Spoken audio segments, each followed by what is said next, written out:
మాకు అభినవ్ గారి ఆ టైమింగ్, కామెడీ టైమింగ్, రైమింగ్ అన్నీ తెలుసు. సో అంటే లైక్ ఆన్ సెట్స్ ఎలా ఉంటారు? ఆన్ సెట్స్ కూడా అలానే ఉంటారు. Okay, any memorable moment with him? మా మోస్ట్ మెమరబుల్ మూమెంట్ ఫస్ట్ డేనే ప్రాంక్ చేశాడు అతను.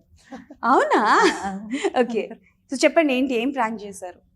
అదే మా అసోసియేషన్ నుంచి కాల్ చేస్తున్నామని చెప్పి, నీకు కార్డు లేదు కదా, నువ్వు ఎలా షూట్ చేస్తున్నావు, ఇప్పుడు మేము అక్కడికి వస్తున్నాం, షూటింగ్ ఎలా చేస్తావు అని ఫుల్ టెన్షన్ పెట్టేశాడు. మధ్య ఒక హాఫ్ డే అంతా.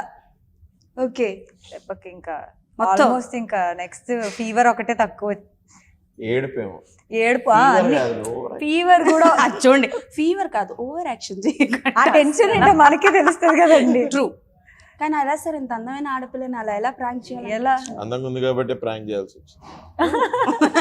ఆవిడ కూడా షాక్.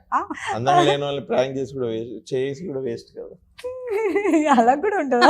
అదే నేను ఇది ఫస్ట్ టైం షాక్ అవుతున్నాను సార్. లేదు, just she's come first day set మీద కాబట్టి కొంచెం ఫ్రీ అవుతారు ఇది అని కూడా we wanted to break the ice. ఇంకొకటి ఏంటంటే, ఏంటి హీరోయిన్ లోపలే ఉంది బయటికి రావట్లేదు ఏంటి అట్లా